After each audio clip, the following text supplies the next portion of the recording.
Hi guys, and welcome to another SCOST visual log.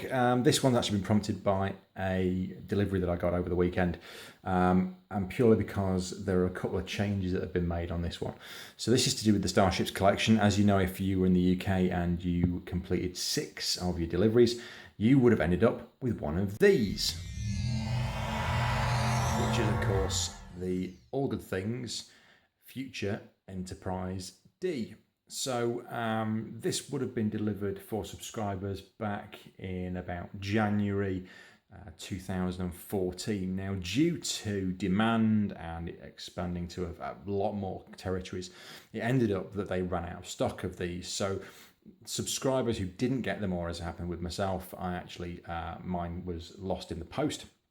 It's taken until now, which is July 2015, to get our hands on the Enterprise D Special Edition, which was done for, as you said, for subscribers. If you got one of these originally, you would have noticed that on the back of the back of the Shuttle Bay 1, it actually said below the 1701D Interparting You, and this has actually now been corrected. So if we just pop her off the stand. The stand is absolutely identical to the one you would get with your Enterprise D from the first issue. And as well as, I know this is going out to several of the new markets, it's going out to Europe, and it's going out to France and Germany are launching shortly. You'll be seeing this pretty soon as well. So as you can see, it is effectively the Enterprise D mould that was used for the first issue. As I said, if you look right at the back of the shuttle bay, and I'm going to focus in on this one for you, it now says 1701D Enterprise, which is just about there. So this has been changed from what it did used to say, which was Interparting You, and I'll try and compare that to the Enterprise D shortly. So what are the big things, the big draws about the Enterprise D Special Edition? Well, if you are a subscriber, you're going to be getting quite an impressive little piece of kit. So the detail is pretty much as good as it was on the Enterprise D from issue 1. So you've still got the Aztec paint scheme, which is across the top of the hull. There is really good accuracy on the printing of the windows and the printing of the lifeboat hatches. It's been really good. The vent covers as well, 10 forward. Everything is actually in a really, really good condition. The only thing I would say when I'm looking at the saucer on this one is that the sort of side probe pieces which have been put on here and here, one of them, this one, is actually slightly out of alignment, which isn't a really good thing on this one. I'm a bit disappointed that it looks like it's been a bit of a botch job to put that one on. As you can see from the front, it's a little bit wonky. It doesn't quite line up straight on.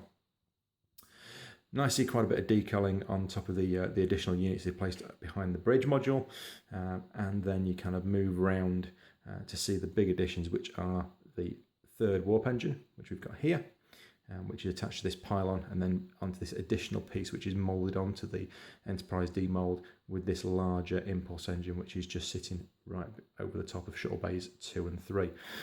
You would also notice that the warp engines, these 3 warp engines, have actually been modified slightly from the one that would have been on the Enterprise D. So if I actually bring in the Enterprise D model from the first issue, which we can actually then compare directly to the Enterprise D All Good Things, you'll see that the warp engines themselves now have these sort of 3 little oblong blocks on the top of them, coupled with 3 additional phaser banks, which you can see on top of there, and there's been some slight change on the Aztec paint scheme, so it's a little bit different. If we just look at the back of the shuttle bay as well, you'll see on this one, I'm just going to pop this one down for a second, you'll see on the back that it actually does say Interparting You on the back of the shuttle bay, which has now been changed. So if you had an original Enterprise D All Good Things from the first batch of subscribers, you would still have that error. But on these new ones, which they've brought out in the last sort of month or so, that error has been removed. There is some slight difference in on how the windows have been painted between the 2 models. You can see on the secondary hull and on the primary hull actually, but on the secondary hull it is a lot more pronounced, particularly around here. I'm just going to show it with my little finger. Around the sort of sides, you'll see that a lot less windows on the All Good Things version in comparison to the issue 1 Enterprise D. But I mean, you can immediately see the big sort of changes in detail with the extra pitons there, the module at the back of the bridge, the third warp engine. Of course, the big change that you'll see as you turn them over and compare the bottom is that you have the fins on the nacelles from the warp engines, And also the big thing that you'll notice is that there is the weapon of mass destruction bolted across the middle of the saucer. So let's actually just pull this one Enterprise D out of the way, because you'll see that there's not a lot of differences on the bottom. But let's just put her aside. So on the Enterprise D, all good things, you do get this weapon of mass destruction, and the build quality is pretty good. The only thing I can see, and I don't know if you can see that quite, but there is a bit of a gap between the saucer and the cannon itself. So it has been stuck on to this existing saucer, which was done for the first issue. The pylons as well, it becomes quite evident that they are actually one piece of the pylons themselves and haven't just been glued on. So this entire back piece, which is here, is actually a new piece for the ship. So quite impressive, really. My only query is why they would ever put a third warp engine behind the shuttle bay, because you would launch straight into the Bussard collector, but that's beside the point, I suppose. As a subscribers one, it is really, really nice. I wouldn't say it's an essential, but it is certainly one that a lot of people will want to complete their collection. Nice to see they did actually bother to split the transfer of the registry number across either side of the weapon for the saucer. And it is nice that they have done quite a bit of detailing on this. But essentially it is the Enterprise D model from the first issue with some modifications. And you can see how they've split these. So the warp nacelles are all 3 separate pieces. The saucer is a single piece, which they've just added and then glued on the little bits of extra. But I have to say, I was quite impressed when it came. I think the only problem I've got with it is the delay that it took to get here, because of the late delivery.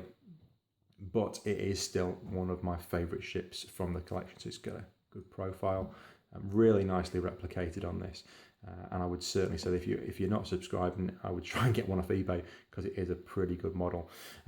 Just notice as well, then you've got the connection as well between the neck and the weapons. This is definitely a separate individual piece that they put on there. I've been really impressed with this one. I also got, just to say that I got a back order of the Excelsior, which came this weekend as well, along with the Enterprise D. So that's taken nearly 18 months to come. So if anybody is thinking that it is going to take a bit of time to get your back orders, they will come. Just have some faith in Eaglemoss, they will produce it. So there we go. That is the Subscribers Enterprise D. It depends on where you are as to which region will get and when you'll get the model itself. But I have to say it's one of the best that I've seen, and it certainly is as good as the first issue Enterprise D. And that's it. Likely to do a couple more on the Starships collection as we go through. If I get any decent back issues, any changes. Same with this one. It was just interesting to note the little bits of differences that have taken place. The change in the windowing, and also the change in that transfer on this second version. But if you've got any questions about the Starships collection, please drop me a line. You can also read the interview we did with Ben Robinson on the site. And I hope to see you soon. Please do give me a thumbs up if you enjoyed it. And that's it for now. Transfer complete.